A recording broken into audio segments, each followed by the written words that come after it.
Senhoras e senhores, muito bom dia. Sejam todos muito bem-vindos ao seminário Cidades contra a Violência, evento promovido pelo Instituto Cultural Floresta.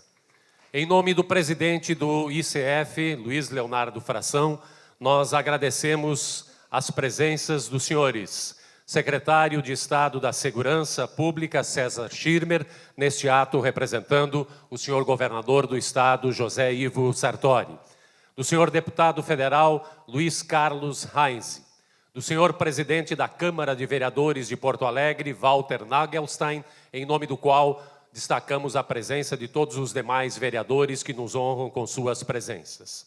Do representante do comandante do Comando Militar do Sul, Tenente-Coronel Zucco, do comandante-geral da Brigada Militar, Coronel Mário Yukio Ikeda, do senhor chefe da Polícia Civil do Estado, delegado Emerson Wendt, do coronel Nivaldo, comandante-geral da APM de São Paulo, senhores presidentes de entidades, associações e sindicatos que nos honram com suas presenças, demais autoridades, senhoras e senhores. Inicialmente fará uso da palavra o presidente do ICF, Luiz Leonardo Fração, que dará as boas-vindas em nome do Instituto. Bom dia a todos. Em nome do secretário César Schirmer, eu cumprimento a todas as autoridades e a todos os presentes. Obrigado mais uma vez por estarem num evento do Instituto Cultural Floresta. Eu vou usar esses minutos de abertura para responder a duas perguntas que me fazem bastante, tanto antes do Instituto se tornar público, quanto até agora. A primeira delas é, por que eu resolvi não ir embora do país, continuar morando no Brasil, dado o fato que a minha condição pessoal o permite? E a resposta é, porque eu amo o meu país. Eu sou um patriota, eu me considero um patriota. Foi esse país que acolheu a minha família quando a minha família saiu da Europa e foi procurar um outro lugar para morar. Toda vez que eu ouço o hino do Brasil, eu me emociono. Eu me emociono porque nós temos um país maravilhoso e que perde tantas oportunidades. Além do hino, eu amo a nossa bandeira. Eu amo ela e gosto porque vem escrito ordem e progresso. Duas coisas que caminham absolutamente juntas e que eu acho que nós precisamos muito hoje no Brasil. Nós carecemos delas. Não existe desenvolvimento sem segurança, não existe segurança sem uma polícia valorizada. E é por isso que o Instituto Cultural Floresta veio a público. O nosso grande objetivo é justamente construir um Rio Grande do Sul mais próspero para os gaúchos. O que leva à segunda grande pergunta. Qual é o objetivo do Instituto Cultural Floresta com esse evento? E é tentar mostrar a todos vocês e a quem assistir esse evento que a segurança pública é muito mais complexa do que ela parece. Sem haver um entendimento entre o público e o privado e uma relação saudável entre eles, nós não vamos conseguir mudar tantos anos passados de más políticas. Foi o silêncio da maioria honesta e trabalhadora como nós, um dos responsáveis pelo caos que nós temos no país hoje, porque nós permitimos ser vencidos pela organização de minorias corruptas, desonestas e desinteressadas pelo país como um todo. Nós temos que dar um passo à frente e se mexer para defender a maioria honesta e trabalhadora desse país. Valores da nossa sociedade foram distorcidos. A gente gasta hoje muito tempo dando atenção para aqueles que transgridem a lei, em vez de se preocupar com as vítimas dessas transgressões. Chegamos ao ponto de inverter quem é vítima em uma ação policial. Quem transgride a lei chama-se criminoso. Não interessa a idade, não interessa o que for, chama-se criminoso.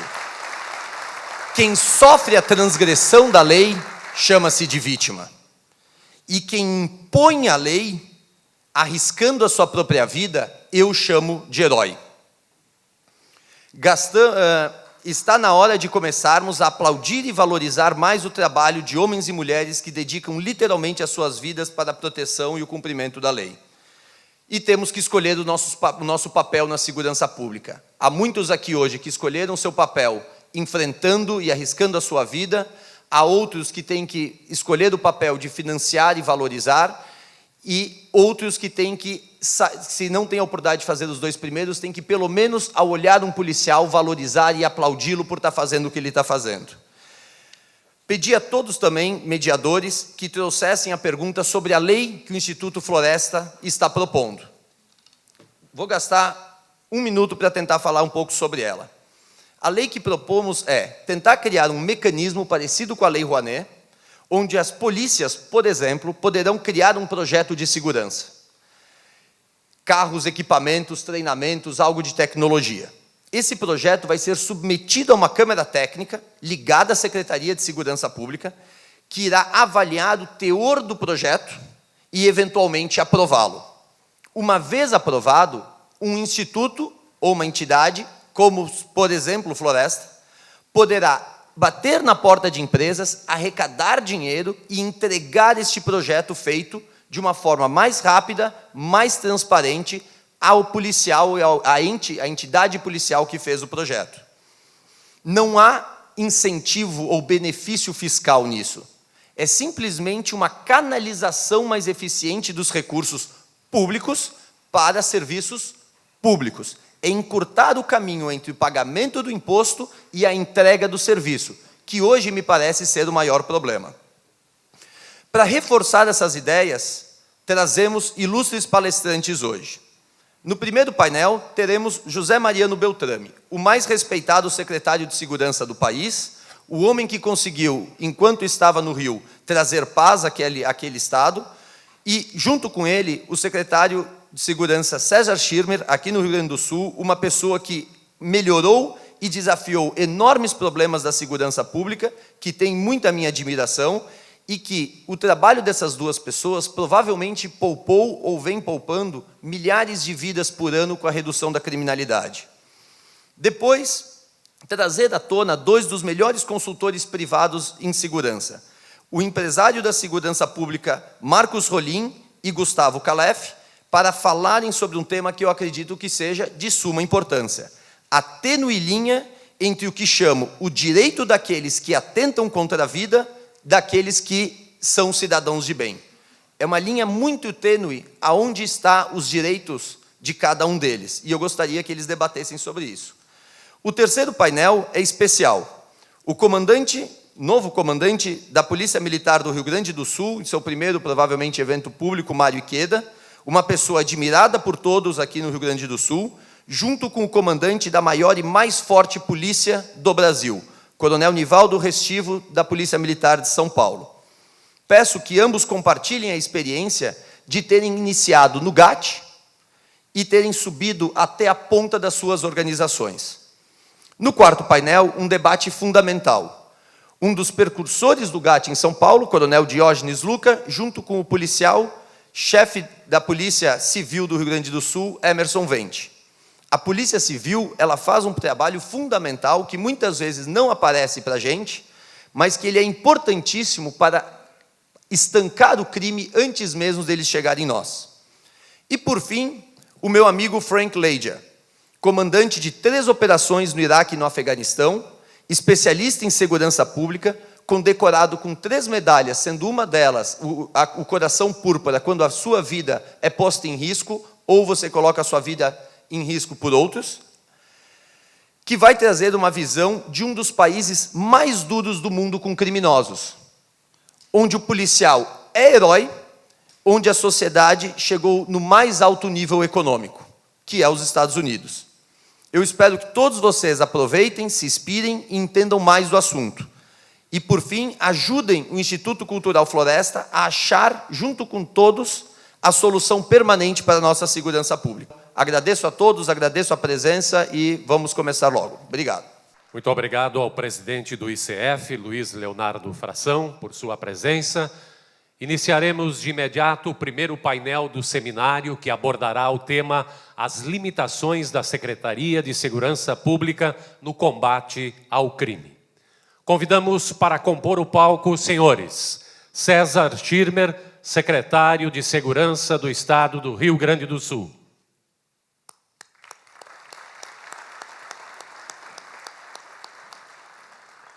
José Mário Beltrame, delegado federal, ex-secretário de Segurança do Rio de Janeiro.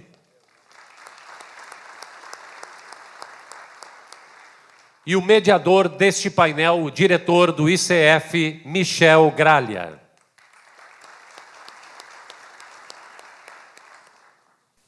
Bom dia a todos. Reforçando os agradecimentos do presidente Leonardo Fração, damos início a essa nossa conversa.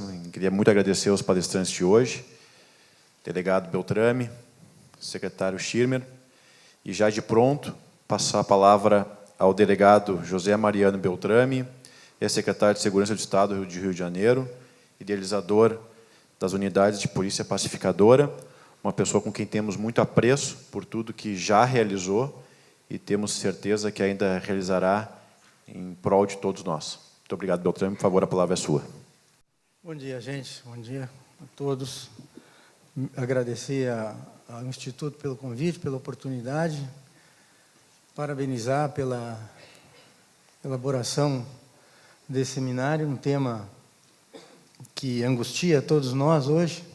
Iniciaria dizendo para vocês que é mais um motivo que eu acho que tenho que parabenizar a todos, porque segurança pública não é prioridade no Brasil. Nós estamos falando de um tema que não é prioritário. Angustia todos nós, mas não é prioridade. Principalmente para o governo federal, que foge dessa atribuição como o diabo da cruz, num entendimento lá discutível desde a Constituição de 88 e deixou os estados de lado nisso, não é? Porque lá em 88, segurança pública era sinônimo de ditadura, sinônimo de braço forte do Estado, então isso é patinho feio, deixa para lá. E não ficou como não sendo prioritário. Mas por que também que não é prioritário? Não é prioritário para mim por um dado muito simples. Um país onde morrem 60 mil pessoas de morte violenta e não há, de uma maneira nítida, objetiva, transparente, uma preocupação com isso para mim não é prioridade. Não é prioridade. Continua ainda ficando num plano secundário. E acho que cabe a nós, exatamente através desse tipo de evento, trazer essa discussão à tona. Embora eu diga aos senhores que hoje o discurso muito polarizado, não é difícil até se debater com um discurso polarizado, mas eu acho que também, na minha visão, é uma oportunidade de fazê-lo. É uma oportunidade da gente expor as ideias, de se falar sobre estas questões, porque eu entendo que o discurso polarizado ele cria oportunidades para oportunistas. E a gente tem que ter muito cuidado com isso, porque nós temos uma eleição, os oportunistas estão aí, vão vir prometendo milhares de situações de melhora, e isso, na minha percepção, considerando a situação não do Rio Grande do Sul, nem do Rio de Janeiro, mas do país, eu acho que isso dificilmente vai acontecer. Nós estamos enfrentando problemas muito sérios no que diz respeito a investimentos futuros. Eu não acredito que em segurança nós tenhamos alguma solução rápida, isso não vai acontecer. E tenho que dizer aos senhores que soluções em segurança pública, elas não são a curto prazo, elas são de médio e longo prazo, e também nós temos hoje uma ansiedade muito grande das pessoas por resolver os problemas. Então, é muito difícil, né? Tem uma complexidade muito grande esse tema. Em segundo lugar, eu creio que no país se tem um entendimento distorcido do que seja segurança pública. As pessoas acham que segurança pública é polícia, e segurança pública não é polícia. A polícia ela é parte da solução. A polícia não é a solução total das coisas. A polícia é parte disso. A polícia é um elo de uma corrente que se chama solução. Vocês estão vendo aí nas mídias, principalmente finais de semana, programas falando sobre segurança e nada mais você vê ali do que ações integradas no sentido de minimizar os problemas. Terceiro ponto, eu diria que nós temos que ter muito claro em mente de que não se resolve problema de segurança. Não é assim, faz isso que vai resolver. Não vai resolver. O problema de segurança é um problema do fato social.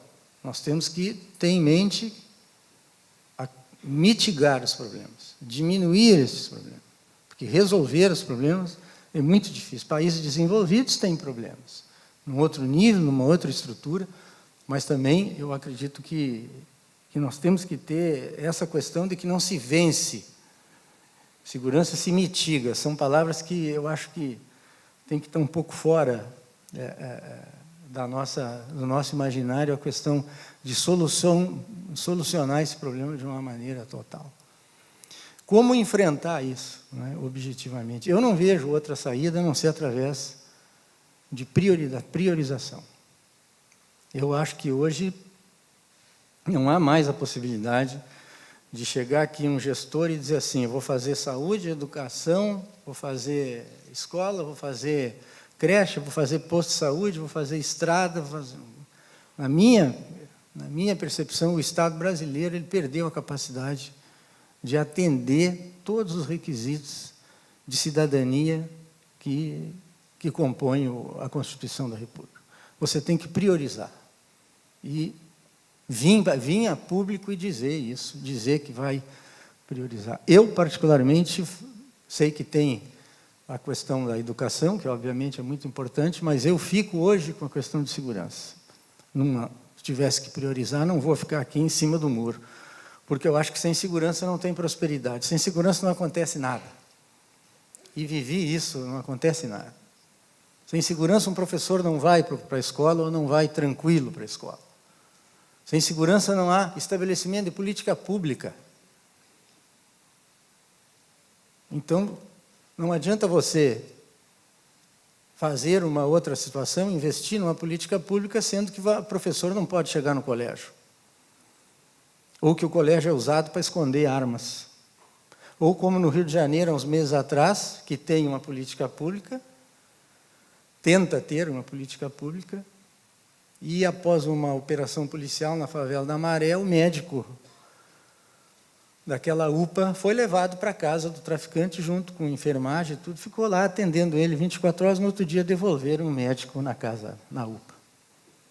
Então isso não é, que política pública é essa? Que política pública é criar uma escola se o pai e a mãe têm que passar por um cara armado de fuzil para levar seu filho no colégio? Eu não sei se eu levaria meu filho no colégio numa situação dessa.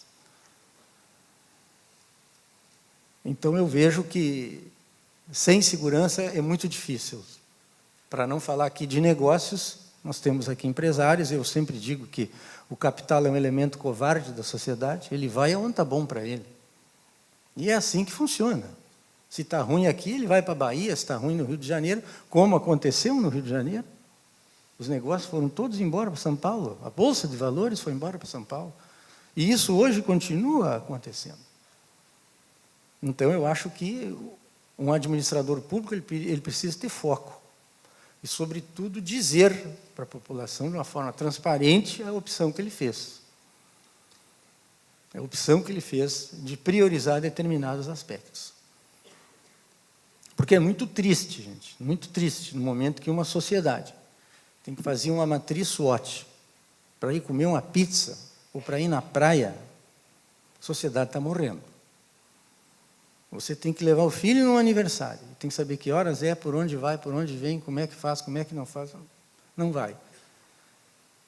Então, eu acho que são questões que têm que ser abordadas com muita seriedade e, sobretudo, com clareza. Então, eu não vejo hoje um Estado brasileiro dizendo que vai cumprir os requisitos básicos de cidadania do cidadão. Não vejo porque não há dinheiro, não é uma questão política. Para mim, não há recurso. Você precisa trazer de volta ao ser humano aquilo que ele tem de mais caro, que para mim é a esperança. É a esperança. E isto gera prosperidade, e isso pode nos levar a um ciclo virtuoso. Agora tem que optar.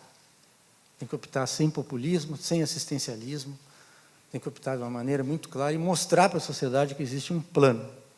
Esse plano é de curto, de médio, de longo prazo. E ainda tem no final uma palavra mágica que é há que se ter um plano integrado.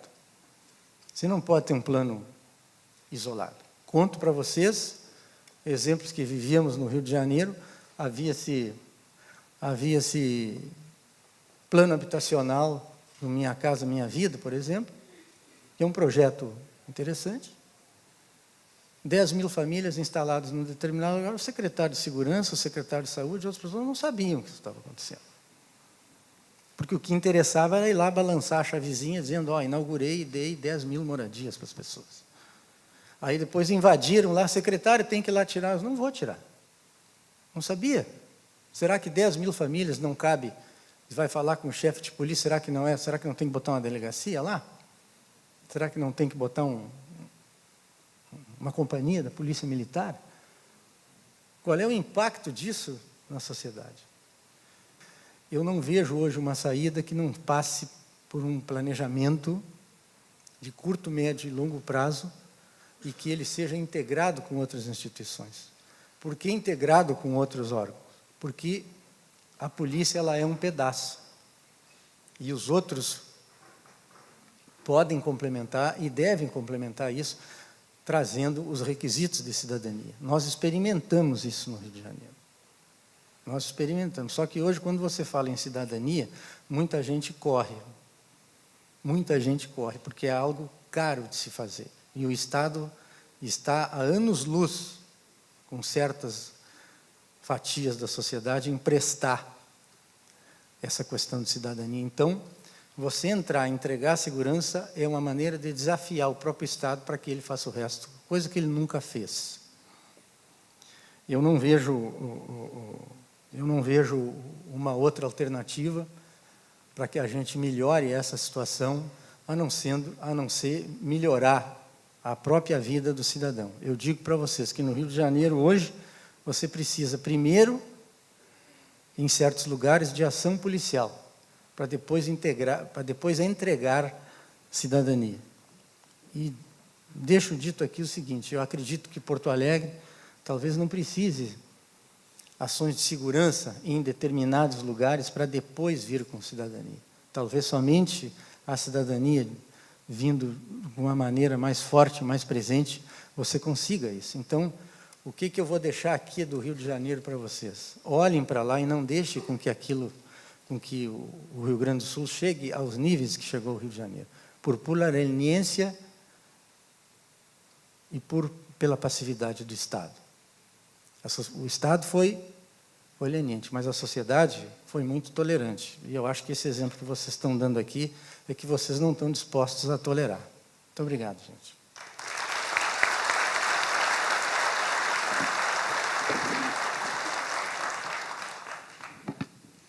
Delegado Beltrame, muito obrigado pelas suas palavras. Destaco uma frase que fique nas nossas cabeças, né? Sem segurança, nada acontece. Então, isso é importante a gente saber, cada vez mais. Agora, convido nosso secretário de Segurança, César Schirmer, para ocupar o púlpito e a palavra.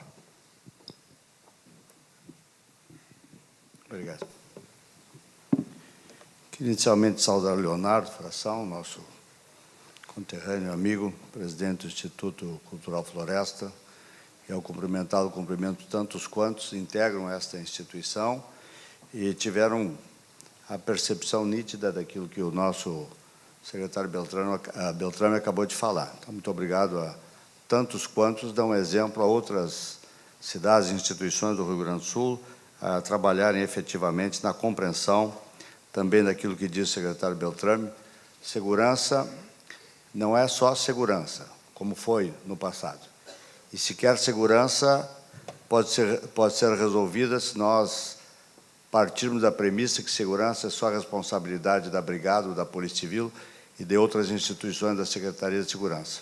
Tamanha a dimensão, tamanho o problema, tamanho o desafio, que segurança hoje é um problema de todos nós. Queria saudar o Michel Gralha,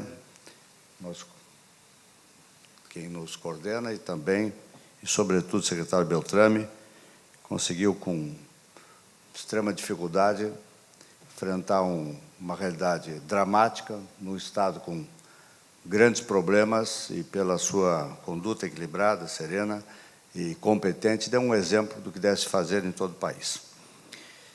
Eu queria tentar ser breve e pedir para trazer algumas lâminas aqui para ser preciso na minha manifestação. O tamanho do desafio que temos. São dados da ONU de 2015.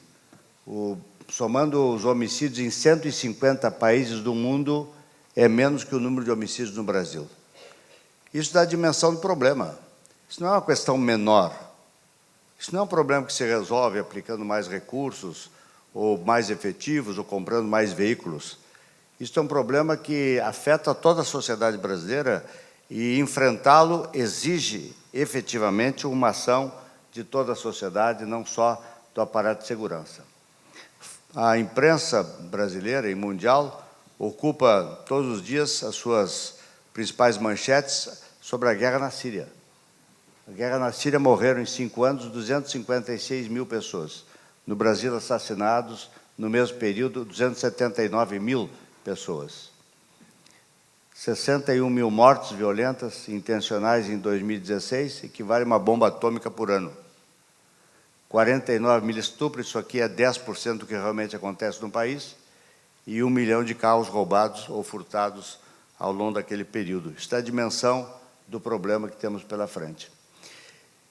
Há um dispositivo constitucional, que o secretário Beltrame falou, que é o artigo 144, o único artigo que fala de segurança pública na imensa Constituição brasileira, e ali diz que segurança pública é dever do Estado e responsabilidade de todos. Este dispositivo constitucional foi interpretado, historicamente tem sido interpretado, sobretudo pela União, entendendo que o Estado que está ali são os Estados, unidades federadas estaduais. E, na verdade, em toda a Constituição brasileira, quando se fala Estado no singular, está se referindo ao poder público federal, estadual e municipal. E quando fala Estados, Distrito Federal e territórios, na Constituição ainda tem territórios, significa, aí sim, unidades federadas estaduais. Então, para a União é fácil de entender que a responsabilidade dos Estados não é dos Estados e hoje, pela dimensão, não é só do poder público, é de toda a sociedade civil organizada e dos cidadãos. Quais são os problemas externos aos Estados? O Rio Grande do Sul é o segundo Estado brasileiro que tem maior quilometragem de fronteira. Nós temos 1.800 quilômetros de fronteira. E somos o Estado brasileiro que tem o maior número de municípios na fronteira. Nós temos 29 municípios. E na fronteira sul com o Uruguai é uma rua ou uma cerca nas fazendas. E ao norte, com a Argentina, é o Rio Uruguai, que é de fácil travessia, e nós estamos a 100 quilômetros do Paraguai, no norte do estado, matriz da droga e das armas que chegam em nosso país. Pois bem, tem municípios no norte do Rio Grande do Sul que não tem um policial federal, um policial rodoviário federal e ninguém da Receita Federal, e por ali entram, no Brasil, 200 carros por semana. Isso é problema federal, não é problema do Estado. Então, quero que os Estados façam segurança se a União não cumpre as suas responsabilidades. Segunda, falta de política de Estado. Tem a política, lá no Rio teve a política do Beltrame, aqui tem a minha política, amanhã vai ter a política de outro, hoje tem a do governador, amanhã vai ter de outro, partido tal, ou partido qual. Tem que ter política de Estado para a segurança pública, que transcenda ideologias, partidos e pessoas. E isto realmente falta não só no Rio Grande do Sul, mas falta no Brasil inteiro. Legislação federal permissiva. A legislação brasileira para a segurança pública é perfeita, só inexequível.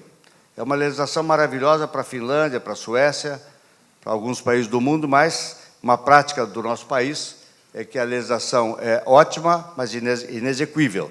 E isso é um problema. Ou se adequa a legislação à realidade brasileira e como a sociedade vai melhorando, vai se melhorando a legislação. Infelizmente, esse também é um problema. A ausência de ações de prevenção primária. Nós temos uma sociedade onde os valores estão em xeque, os maus exemplos de cima vão desencadeando e vão se decantando para baixo. Esta ausência de valores permeia todos os níveis da sociedade brasileira, dos mais elementares aos mais altos. Eu poderia citar exemplos muito efetivos do dia a dia das nossas cidades: a pichação, o vandalismo, a destruição de luminárias, destruição de bancos de praça, roubo de flores, coisas que não têm aparentemente relevância para a segurança pública, mas ninguém começa no mundo do crime num grande delito. Começa, sim, nos pequenos delitos não coibidos, na falta de orientação, na falta de conscientização, na falta de urbanidade e na falta de conduta dos cidadãos entre si e nas suas relações com o poder público. Morosidade da justiça, isso é um absurdo. Às vezes alguém comete um crime e 5 anos depois ele é julgado. Nesse meio tempo ele já cometeu outros tantos de maior gravidade. Reduzida a participação na ressocialização de apenados, isto é um problema grave. Eu estive no Presídio Central falando com presos, perguntei a eles por que eles voltaram ao crime depois de ter saído da cadeia. E me responderam: quando nós voltamos para a sociedade, nós voltamos com o desejo de não cometer mais nenhum crime. Mas quando nós pedimos o emprego, basta olhar na nossa ficha, na nossa vida pregressa, que nós tivemos na cadeia um dia, e nem interessa o crime, nós não conseguimos emprego. E o crime organizado está ali, nos sensibilizando e oferecendo vantagens para que voltemos ao crime.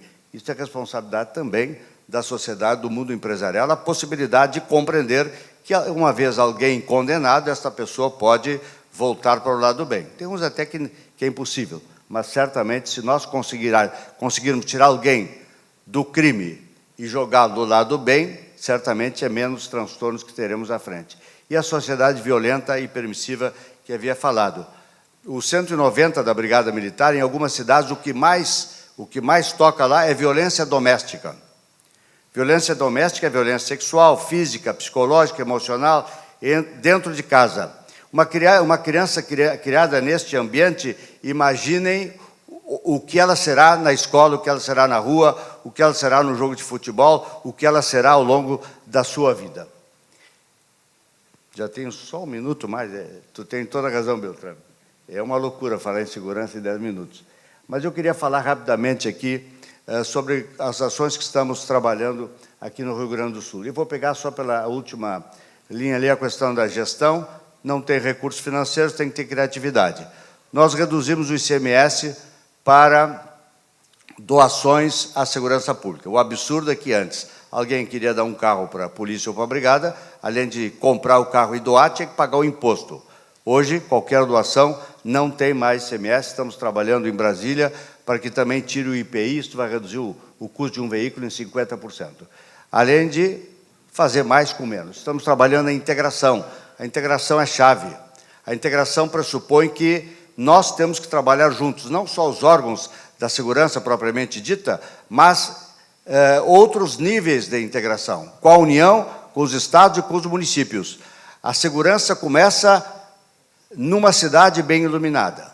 O crime gosta da escuridão, não gosta da luz. Portanto, se isto é verdade, é importante que os municípios estejam integrados neste processo de enfrentamento da violência e da insegurança. A inteligência. Inteligência é o conhecimento. Não adianta a brigada ter informações e não passar para a polícia. A polícia tem informações, a Polícia Civil não passar para a Polícia Federal. A Polícia Federal tem informações e não passar para a Guarda Municipal e assim por diante. Então é fundamental que a inteligência e as informações relativas à segurança sejam compartilhadas. E, por fim, a tecnologia. Nós estamos anos-luz atrasados no Brasil em tecnologia a favor da segurança pública. Temos um projeto no Rio Grande do Sul de cercamento eletrônico do Estado. É uma meta muito ambiciosa até o fim deste ano, mas a Inglaterra, que todo mundo diz que é uma maravilha do ponto de vista da segurança, povo culto, povo educado, povo feliz, povo que não comete delitos ou crimes, mas na Inglaterra, que é do tamanho do Rio Grande do Sul, tem 8 milhões de câmeras de vídeo monitoramento. Quem sai na rua na Inglaterra sabe que está sendo visto e que a sua conduta certamente será reprimida nos termos da lei, porque ele está sendo avaliado, a sua conduta e a sua postura todo dia. Então, tecnologia é fundamental. E, por fim, nós lançamos aqui o sistema de segurança integrado com os municípios, não é com as prefeituras, é nos municípios, porque é ali que acontecem as coisas. Tem municípios do Rio Grande do Sul onde o homicídio é um grande crime, é um problema que tem que ser enfrentado. Outros municípios o problema é o abigeato, outro município é assalto a banco, outro município é violência doméstica, é feminicídio, outro município é assalto a pedestres. Então, nós temos que municipalizar a política de segurança pública, integrando todos os órgãos naquele município. Nós fizemos essa experiência lá em Santa Maria e foi muito positiva. Nós nos reunimos todo mês numa mesma sala. A secretária de Educação dizia, olha, na minha escola os traficantes estão ali, na escola tal os traficantes estão na frente da escola. Aí o comandante da brigada disse, vou mandar para lá alguém. O delegado da Polícia Federal disse, vou fazer uma palestra lá para os alunos sobre os malefícios da droga. Enfim, estas questões são realmente muito relevantes, é trabalhar de forma conjugada em cada cidade, juntando todos. Ações integradas na prevenção, ações integradas na tecnologia, ações integradas de operações, ações integradas da inteligência e ação integrada também na ressocialização dos criminosos. E isto é planejamento integrado, investimento, integração sistema e a mais sistêmica, isso é mais segurança pública. Aqui no investimento, o Rio Grande do Sul, sabidamente, como de resto do Brasil, vive uma crise financeira terrível, e aí exige, é na escassez que se revela o gênio, a expressão chinesa, não tem dinheiro, temos que ficar parados esperando que tenha dinheiro, vai levar quanto tempo? Então, tem que buscar alternativas. A alternativa foi esta, a redução do ICMS, a alternativa foi o Instituto Cultural Floresta, a alternativa é criar conceptos em cada município do Rio Grande do Sul, a alternativa é buscar a sociedade civil, conscientizando-a na relevância da sua participação efetiva no enfrentamento da criminalidade e da violência. Muito obrigado a todos. Obrigado, Instituto Cultural Floresta, por este evento tão relevante. Obrigado. Eu queria começar com as perguntas e uma questão que foi tratada já pelo Leonardo, nosso presidente do Instituto, e bastante importante com que vocês também narraram. A gente tem um problema estrutural e o que foi feito nos últimos, o trabalho de um ano e que foi concluído com a doação dos automóveis e uma série de outros equipamentos e armamento, como na palavra do Leonardo, isso é uma gota de óleo na frigideira. Então, isso faz barulho repentino, mas, à medida do tempo, isso vai acabando e a gente acaba, com perdão da redundância, olhando para trás, e foi simplesmente um ato isolado. Para que isso não aconteça, foi trabalhado um projeto de lei, também referido no início, que destina 5% da receita de ICMS exclusivamente para a segurança. O que é importante a gente reforçar aqui? Isso não representa nenhum tipo de perda de arrecadação para o governo, não é também um benefício fiscal, é como se fosse um carimbo do recurso, já pago pelo empresariado, que paga bastante imposto e precisa, de uma vez por todas, ter o retorno do imposto pago.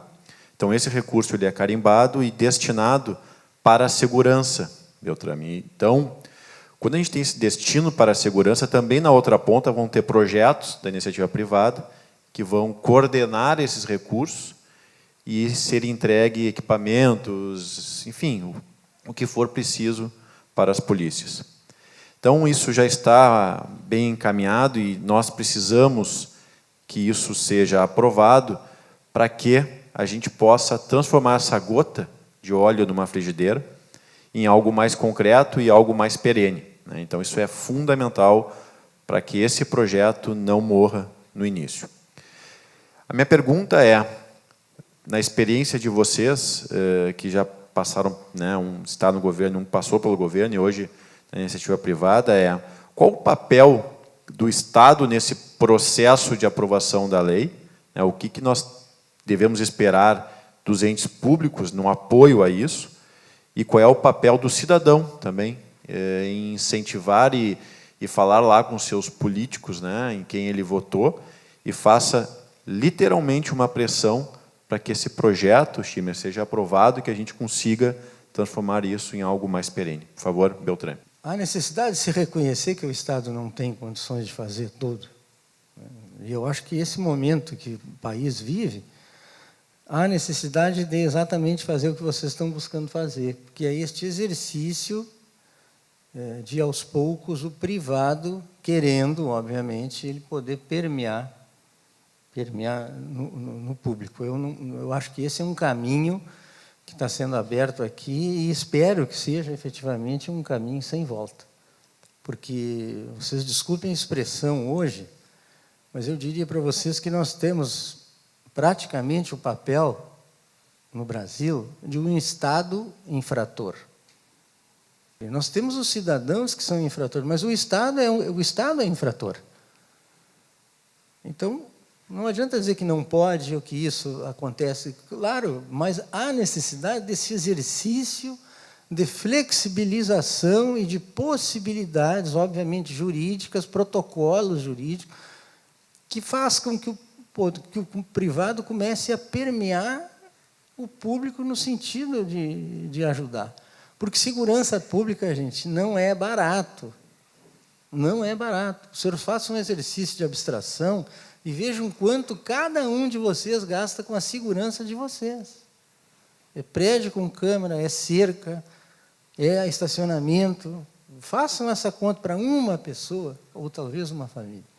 O Estado não tem mais perna, desculpe a expressão grotesca, de gerir isso. E ele não atendendo, ele está cometendo uma infração. Não deixa de estar cometendo uma infração. Ele passa a ser um Estado infrator, sim. Então, em contrapartida, tem que se fazer exatamente o movimento inverso, que é buscar, junto com as procuradorias, obviamente, junto com o judiciário, mecanismos para que você possa desenvolver, né, ou pelo menos manter as instituições policiais, de uma certa forma, fazer com que elas possam concorrer, muitas vezes, com o crime. Eu não vejo, a curto prazo, pelo menos, né, os estados podendo promover a cidadania na sua acepção da palavra, né, a não ser com medidas desse gênero, inovadoras, corajosas. Imagino aqui o nível de debate e de pessoas que talvez não concordem, mas a verdade é o seguinte: o Estado está conseguindo entregar o seu trabalho. Não, se ele não está conseguindo integrar o seu trabalho, ele está assumindo um papel de Estado infrator também.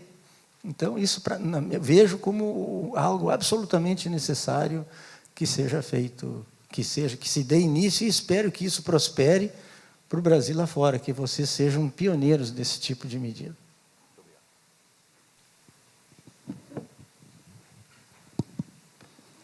Bem, esse projeto tem sido feito a quatro mãos, fração, e eu e as nossas equipes já nos reunimos mais de uma vez para elaborá-lo. Ele está pronto, ele já foi encaminhado pela Secretaria de Segurança à Casa Civil, já tem a simpatia do governador Sartório, e nós estamos aguardando a aprovação do pré-acordo relativamente à rolagem da dívida do Rio Grande do Sul, para provavelmente encaminhá-lo à Assembleia Legislativa. É a expectativa que se tem que seja aprovado.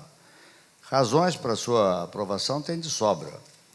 Nós temos aqui no Rio Grande do Sul, no Brasil, lei de esporte, a lei de apoio ao esporte, que reduz também recursos tributários e destina para o esporte, como tem para a cultura.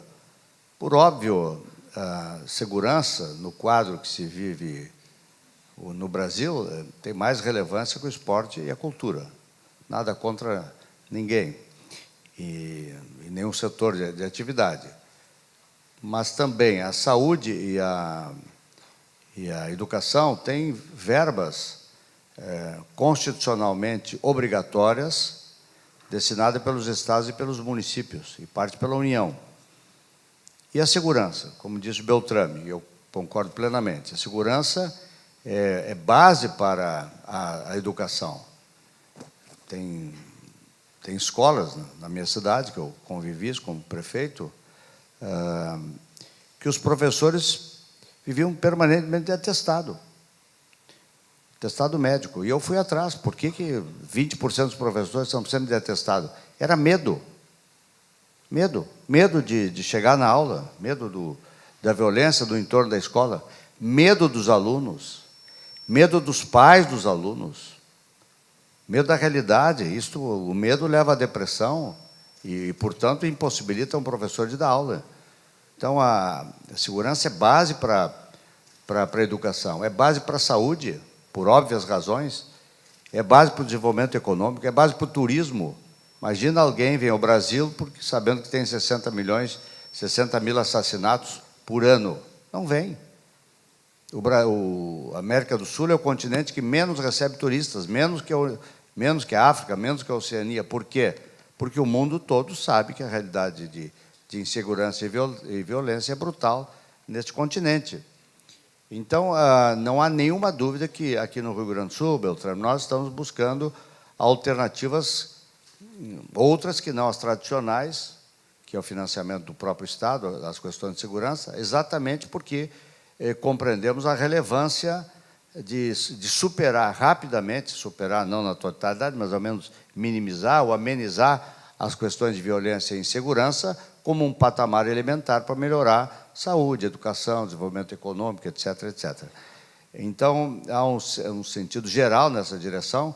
Esse exemplo que o Instituto Cultural Floresta tem dado de forma pública tem estimulado outros municípios do Rio Grande do Sul a criar conselhos a favor da segurança, associações a favor da segurança pública. Eu mesmo tenho ido em muitos municípios, sempre recebendo apoio financeiro, veículos, e não é dinheiro para o Estado, não. Bens que são doados à segurança pública, e isto tem aumentado de forma muito intensa.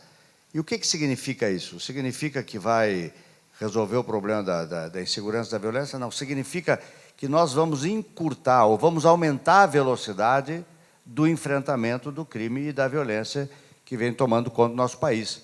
E o Rio Grande está acordando, porque o que nós não queremos, embora os nossos indicadores ali, você poderia citar, não são nem de longe parecidos com o do Rio de Janeiro e de outros estados do Brasil, mas se nós não nos unirmos todos aqui, todos, cidadãos, sociedade civil, prefeituras, Estado, e buscar o apoio da União, empresários, professores, igrejas, etc., etc., se nós não nos unirmos todos, bom, algum dia podemos chegar à realidade do Rio de Janeiro. Então, o governo, pela posição do governador, é a favor do projeto, a minha nem se fala. Estamos só aguardando um momento mais adequado para encaminhar esse projeto para a Assembleia Legislativa. Muito obrigado. Importante também reforçar no projeto de lei, secretário, que vai à votação, que também há uma preocupação muito forte com a educação e desse recurso que lhe é destinado à segurança, o empresário pagador de ICMS, além dessa destinação, vai ter que tirar do seu bolso o equivalente a 10% para dedicar à educação. Então, ouvindo os senhores falar e pensando que a segurança ela é um meio, né, importante, mas que a educação está na base disso tudo, esse projeto também ele vai comportar a questão da educação, pelo menos uma parte dele, para já auxiliar na educação. Bom, temos várias perguntas aqui. Permite só uma pequena, para ficar bem claro o que é o projeto. O devedor do ICMS, na hora de pagar, ele tira 5% desse imposto e apresenta um projeto previamente aprovado para destinar os recursos, não os recursos em si, mas equipamentos, etc., etc., no valor equivalente aos 5% do ICMS. Mas, digamos que ele vai pagar 100 mil, ele tira 5 mil para destinar para a segurança. Só que, além dos 5 mil, ele coloca mais 10% dos 5 mil, portanto, 500, em ações previamente aprovadas. Você falou educação, mas é educação, mas no sentido mais amplo de prevenção, de ações de cidadania, de organização social e de acolhimento, enfim, tem essa característica que é muito relevante, porque vai nos ensinando também que segurança, no longo prazo, passa por reorientar a sociedade no sentido que todos nós, brasileiros, possamos restabelecer entre nós uma outra cultura que não a tradicional da violência ou da lei do Gerson, e sim a cultura da paz e da responsabilidade individual e coletiva. Bom, vamos passar para a última pergunta aqui e pegar um pouco da experiência do delegado Beltrame. As perguntas, na grande maioria, se repetem sobre a UPPs, né, que o senhor é o idealizador. E quais são os efeitos, quais foram os efeitos da UPP no Rio de Janeiro? E também se essas UPPs poderiam ser feitas por aqui, né? A gente sabe que o senhor está no Rio, mas como conceito, se poderiam ser feitas por aqui, somadas às experiências de APACs, né, que a gente tem em Belo Horizonte, que são aqueles sistemas prisionais um pouco diferentes. Então, tentei misturar aqui todas as perguntas, e a gente não tem muito tempo, mas gostaria de ouvir a opinião dos senhores para a gente encerrar o painel. Bom, eu vou começar pelo fim. Eu acho que essa questão da prisional, a gente deve ousar e deve buscar exemplos que você tem em Joinville, você tem em Minas Gerais. Ah, funciona ou não funciona? Eu acho que a gente precisa experimentar. Não dá mais para fazer mais do mesmo. Tem problema? Claro que vai ter problema. Vai ter crítica, mas a gente tem que ir em frente, tem que buscar as coisas. A questão de a gente se indispor com o eleitor, com a população, pelo menos a minha maneira de pensar, é do jogo do administrador público. Eu não estou aqui... Eu tenho que decidir e dizer por que eu decidi. Se deu certo, não precisa aplaudir, porque é a minha obrigação. Se deu errado, pode criticar. Mas a pior coisa no administrador público é a inércia. É botar a cabeça embaixo do tapete. Esta é a pior. Então, eu acredito que as medidas, experimentar o que Minas está fazendo, experimentar o que Joinville está fazendo, que eu conheço, não sei se parece que Recife, alguma coisa tem, acho que é necessário de fazer. Com relação à UPP, gente, a UPP, para mim, é um projeto exitoso. Eu sei que eu sou suspeito para falar. Por que ela é exitoso? E aí vem uma outra coisa também que a gente precisa aprender a fazer. Pelo seguinte, vocês entrem lá no site do ISP, Instituto de Segurança Pública, que está aberto 24 horas por dia, 365 dias por ano, e vejam os resultados lá que se obteve. Vejam lá os resultados. Ou seja, tudo que se fez lá é parametrizado. Você mede o que eu fiz. Ou seja, a polícia vai ganhar 50 carros? Vai. O que ela deu de retorno para a população com 50 carros? Não é só ver a nós o vosso reino, tem que ter os dois caminhos. Então, o resultado da UPP está lá. De 42 homicídios por 100 mil habitantes, nós entregamos em outubro do ano passado com 19 por 100 mil. O projeto é totalmente exitoso. Então, eu vou repetir aqui o que eu disse que não está sendo dito lá. E é o que incomoda a gente. O que deu errado foi o Rio de Janeiro. O que deu errado foi que o Rio de Janeiro faliu. O que deu errado é que o Rio de Janeiro não teve condições de prever, de trabalhar ou de enfrentar a crise. Isso é que deu errado. Mas isso é pedir demais para um governador ou para alguém dizer. Mas esta é a verdade. Se você falar com um policial do Rio de Janeiro, ele vai dizer que as coisas estão ruins. Se você falar com uma enfermeira do serviço médico público, ela também vai dizer que está ruim. Ah, porque a política de saúde é ruim? Então, não sei. Ou porque o Estado quebrou, ou porque o Estado não teve condições de correr atrás de ver situações, talvez, como diz o secretário aqui, que estão vendo. Então, esse é um aspecto. Segundo, eu digo isso porque agora vai ter muita gente que vai dizer que o PP é isso, o PP é aquilo, em função da questão eleitoral. Então, prevendo tudo isso, eu digo, tudo que a gente fez está medido. Antes de falar qualquer coisa, vai lá e vê os índices. Vai lá e lê os índices de criminalidade. Isso é importante que se tenha em qualquer projeto, seja de saúde ou de assistência social. Ah, veio para o Estado não sei quantos milhões para assistência social. Ok, que bom. O que fizeram com o dinheiro e qual foi o resultado que isso trouxe? Existem, as coisas são assim? São medidas? Nós somos medidos diariamente. Né? Por que a gente não mede, então, o que efetivamente a gente está fazendo com o dinheiro, aonde aplicando recursos e efetivamente, a racionalidade de um policiamento ou algo dessa natureza. Acho que é preciso se estudar os fenômenos. Né? Eu não sei, acho que o Instituto também, de repente, mais para frente, pode pode entrar nessa questão. A situação de colocar o PP aqui ou não é a seguinte, pessoal, existe também um fator que definiu isso. Por que que lá a UPP ela é usada, tem que ter alguns requisitos. Primeiro, é um lugar dominado pelo crime. Você precisa ter um lugar dominado pelo crime.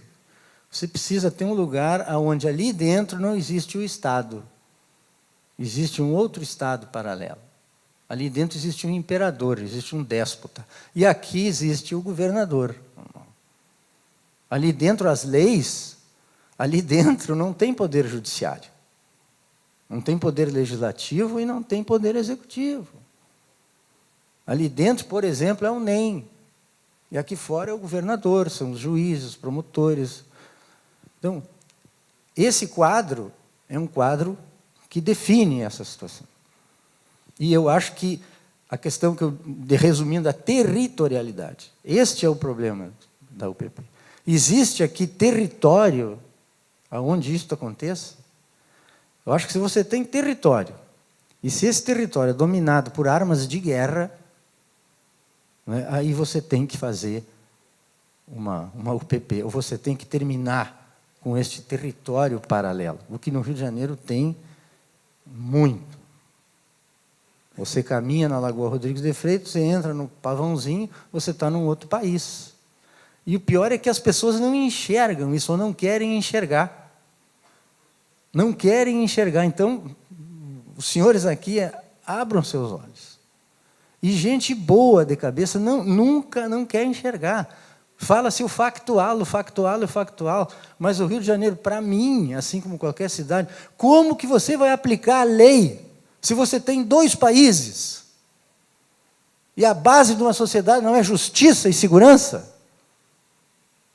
Como é que tu vai aplicar a lei? Uma vez eu fui chamado a atenção por um membro do Poder Judiciário porque não entregaram uma intimação lá dentro do Parque Proletário, no Alemão. Porque tem que intimar, é uma pensão alimentícia, tem uma família passando fome. Eu digo, doutor, o senhor espere que eu estou organizando uma operação com 18 homens para entregar essa intimação. Agora, descer de lá com 2, 3 mortes, quem é que vai segurar? A sociedade está disposta? Então você não aplica a lei lá, não vem dizer que a eficácia da lei não funciona. Não é intimar uma pessoa aqui, bater na porta e dar uma intimação de pensão alimentícia. Lá no Parque Proletário você faz isso porque as polícias entram em qualquer lugar. Mas não existe a condição do Estado legítimo.